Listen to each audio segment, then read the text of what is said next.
Hey there, I'm Ellie. Now, I ain't much for beating around the bush, so I'll just dive right in. I'm 26, a web designer by trade, and up until the point this whole mess started, I was pretty much your run-of-the-mill kind of girl. Worked for a big company, had a small but tight circle of friends, and lived a life that didn't have too much excitement. That all changed at a party thrown by some mutual friends. It was one of those parties where you show up thinking you'll just stick to the walls, nurse a drink, and maybe, just maybe, have a decent conversation with someone. Little did I know, it was the night that was gonna turn my whole world upside down. The place was buzzing with people when I got there, and right away, I noticed him, Josh. The guy was like a magnet. Everyone seemed drawn to him, and he was soaking it up, especially the attention from the ladies.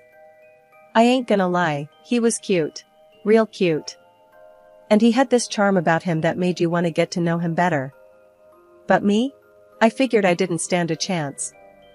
I was more the jeans and t-shirt kinda girl, not one of those flashy types he seemed to be chatting up. I found myself a corner and was halfway through my drink when Josh sauntered over.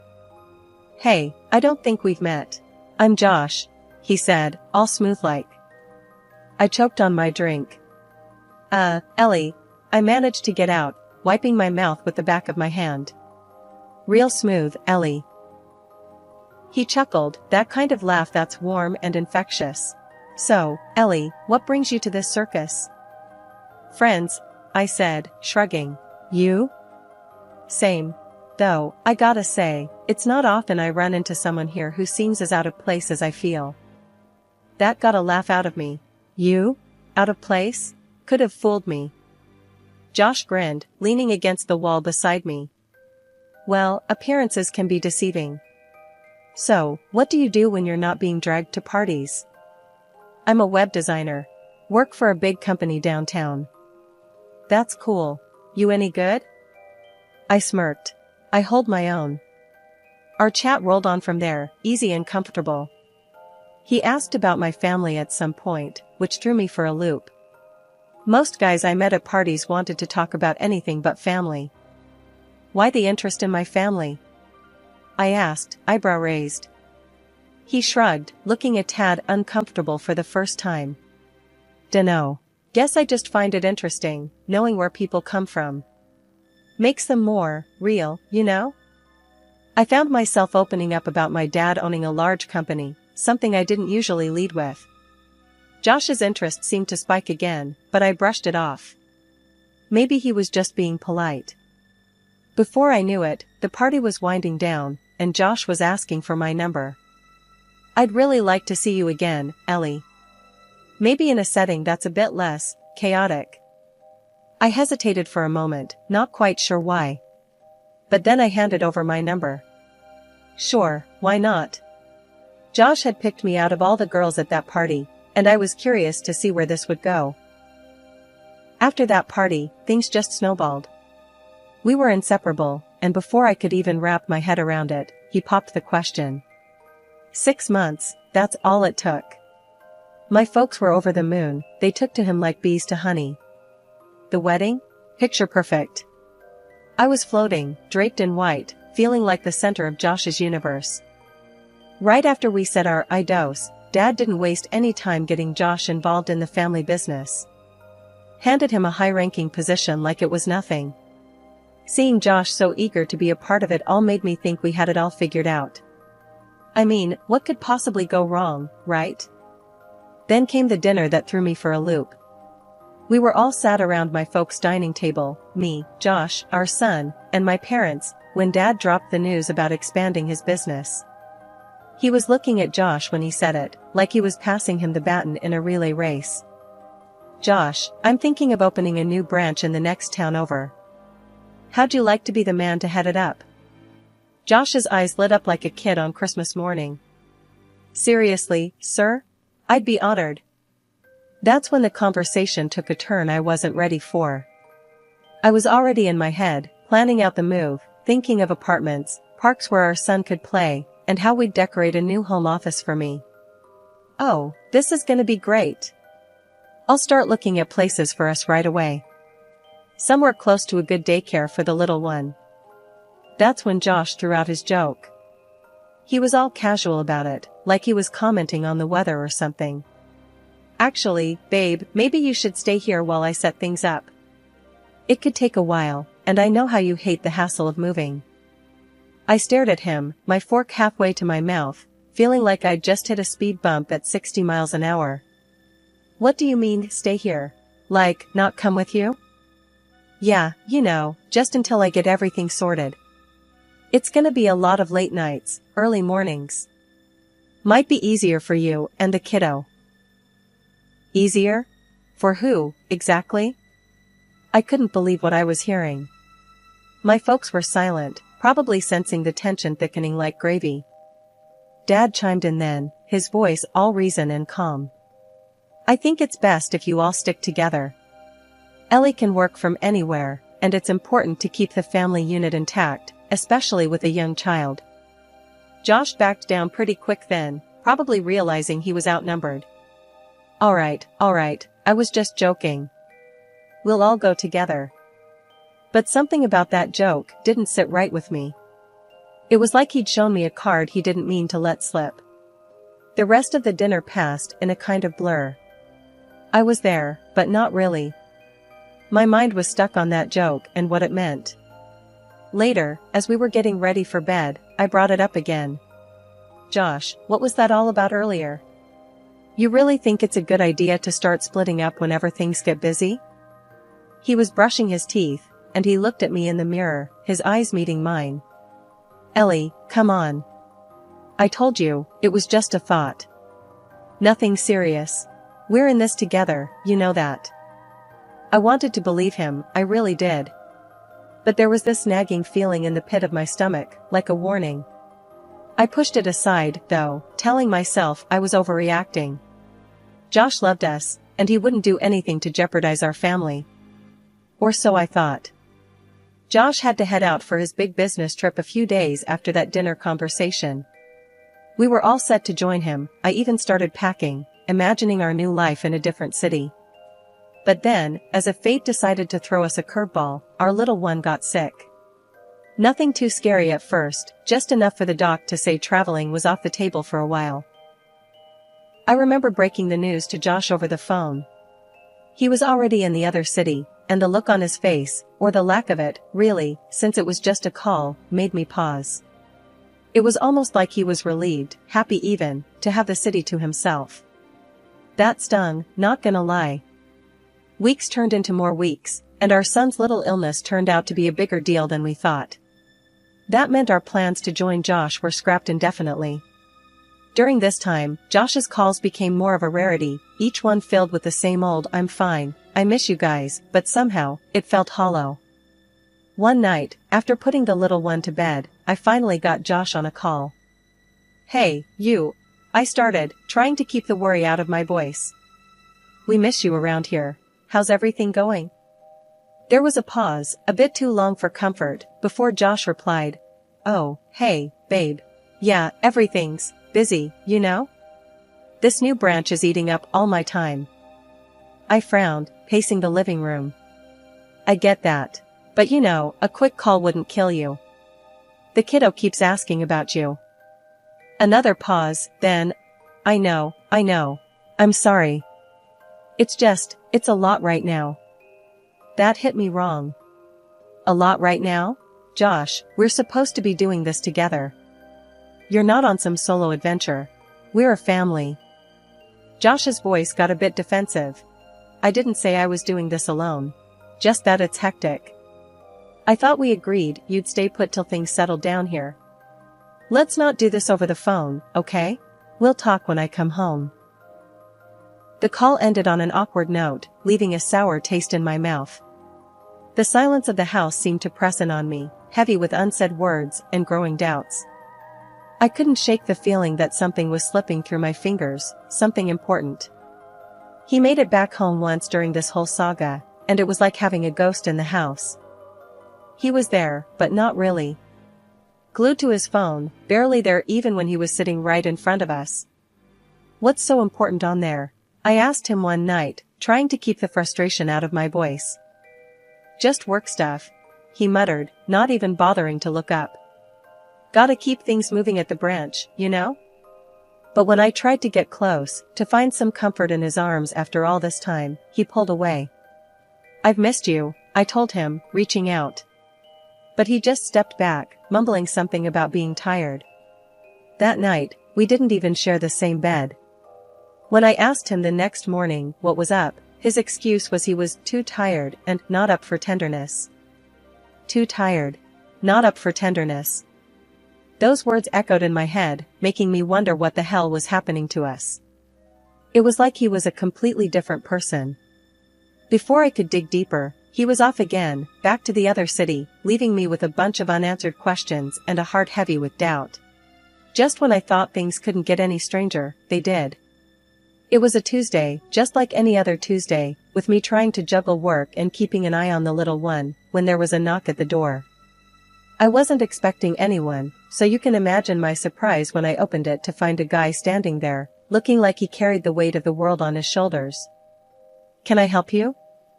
I asked, wary of this unexpected visitor. "Yeah, I think you can," he said, his voice heavy. "Are you Ellie?" "That's me," I replied, my guard going up. "What's this about?" He took a deep breath, looking down at his feet before meeting my gaze again. "It's about Josh, your husband. My name's Mike, and..."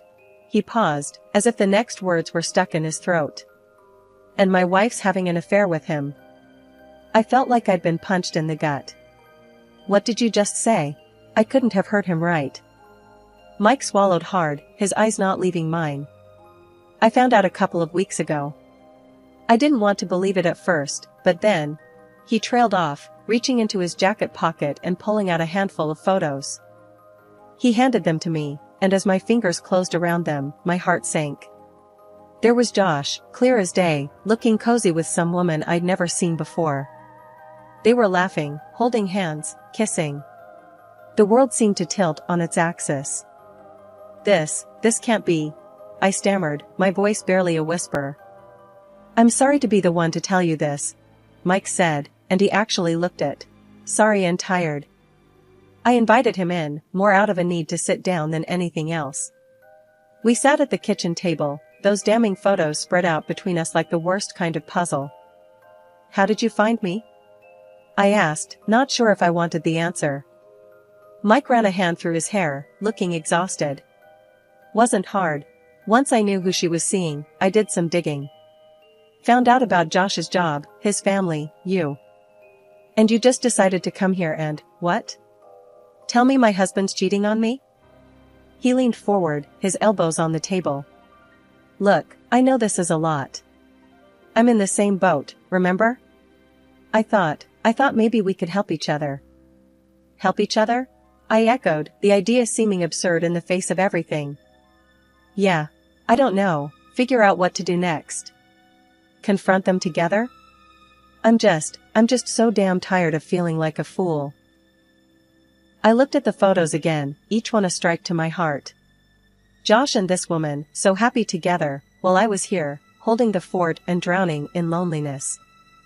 "I need to think," I said finally, my voice flat. "I need to process this." Mike nodded, standing up. "I get it. Here's my number," he said, sliding a piece of paper across the table. "Call me if you want to talk. Or plot. Or whatever." After Mike left, my mind was a whirlwind of anger, hurt, and betrayal. But beneath it all, there was a simmering determination. I wasn't about to let Josh and his mistress get away with tearing our lives apart. So, when I finally picked up the phone and called Mike, it was with a resolve I didn't know I had. "Mike, it's Ellie. I've thought about it, and you're right. We need to do something." There was a pause on the line before he answered. "Ellie, I wasn't sure you'd call. So, what's the plan?" I took a deep breath, my hands shaking. "We catch them in the act. Get the evidence we need to nail them. No more doubts, no more lies." Mike was quiet for a moment, then, "Okay, I'm in. How do we do this?" The next few days were a blur of planning. I left my baby with my parents, saying that I needed to see Josh urgently. Then I found a way to rent an apartment right next to the one where Josh was living with his mistress.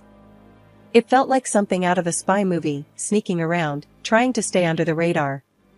The day I moved in, Mike came over to help set things up. As we sat at the kitchen table, surrounded by boxes and surveillance equipment, Mike looked at me. "You sure about this, Ellie? There's no turning back after." I nodded, my jaw set. I've never been more sure about anything. He's not getting away with this.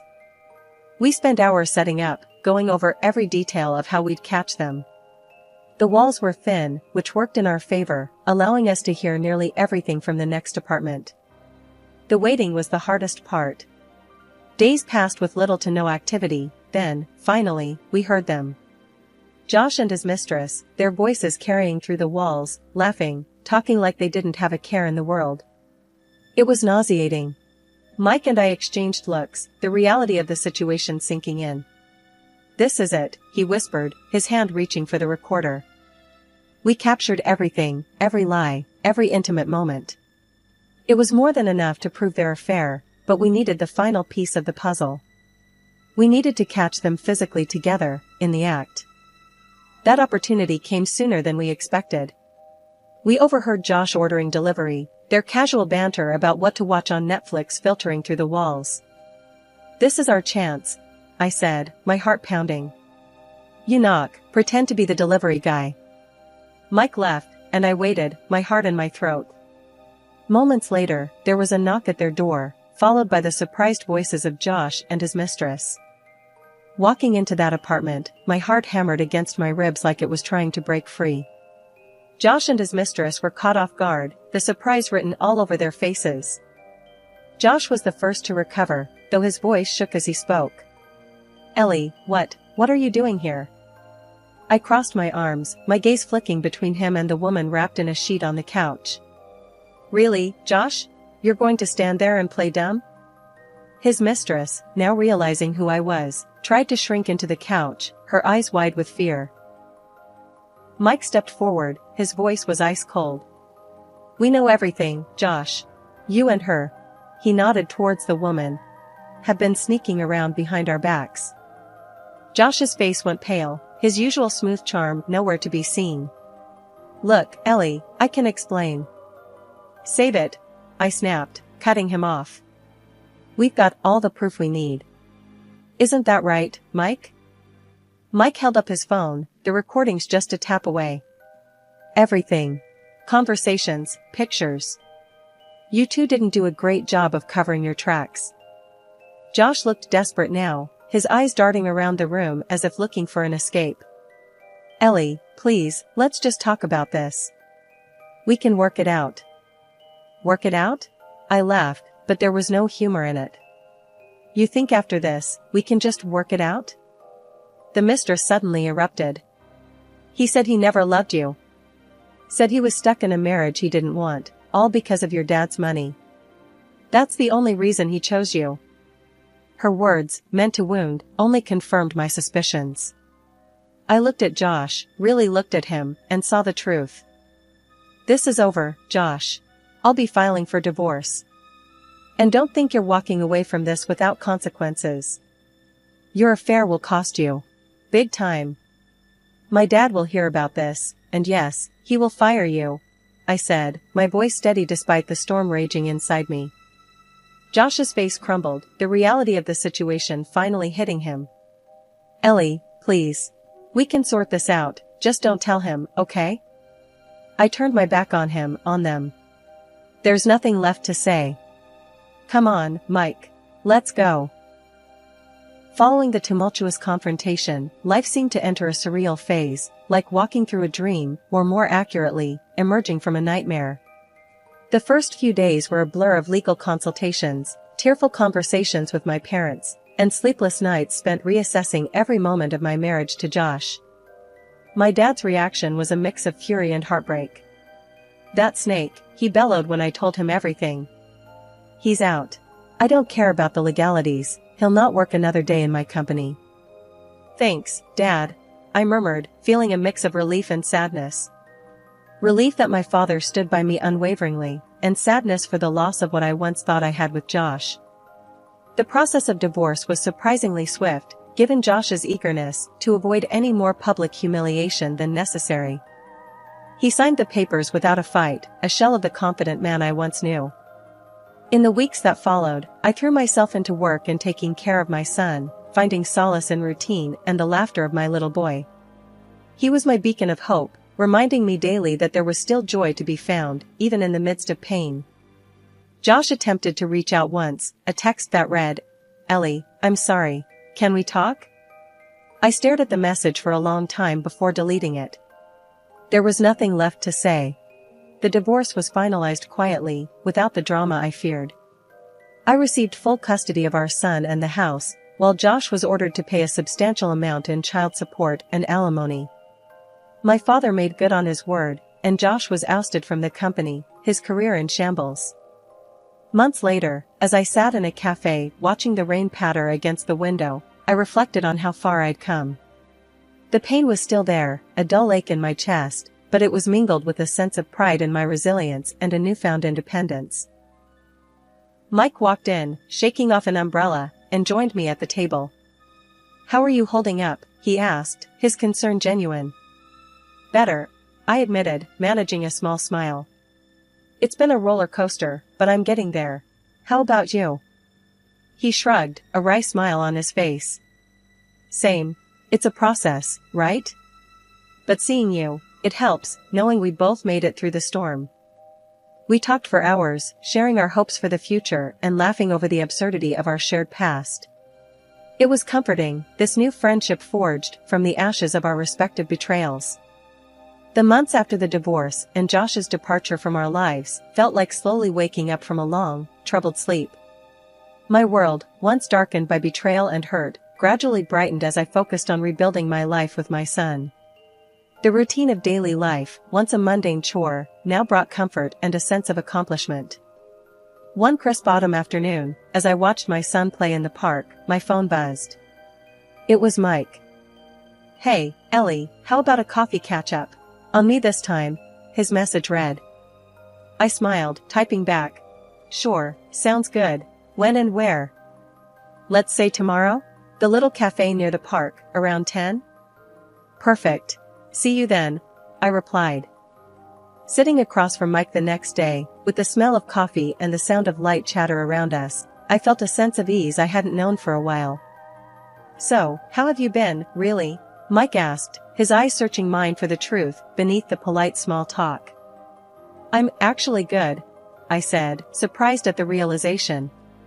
"It's been tough, but I think I'm finally moving forward."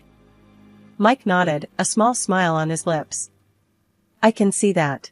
You look lighter, somehow." The conversation flowed easily between us, filled with laughter, shared stories, and the occasional comfortable silence. It was during one of these silences that Mike looked at me, hesitating before speaking. "Ellie, I've been wanting to tell you something," he started, his voice serious. "Throughout all this mess, getting to know you has been the silver lining for me." I felt my heart skip a beat, unsure of where he was going with this. He took a deep breath. "What I'm trying to say is, I like you, Ellie. More than just a friend." The confession hung in the air between us, charged with possibility. I looked at Mike, really looked at him, seeing the man who had stood by me through the darkest of times, who made me laugh when I thought I'd never be able to again. "Mike, I started, my emotions a whirlwind." I didn't expect to hear that. But I'd be lying if I said I hadn't thought about us, too. As we left the cafe, walking side by side, I felt a flutter of excitement for the first time in a long while. The path ahead was uncertain, and the scars of the past still lingered, but for the first time, I felt ready to explore the possibility of a new beginning. "Here's to new beginnings," Mike said, raising an imaginary glass as we reached the park where my son played. "To new beginnings," I echoed, my heart full of hope. The laughter of my son reached us, a sweet melody that filled the air around us. As I watched him play, I realized that while the past would always be a part of me, it no longer defined me. I was moving forward, step by step, into a future that was mine to shape. And as Mike and I stood there, watching my son together, I couldn't help but feel that, maybe, just maybe, we were stepping into that future together.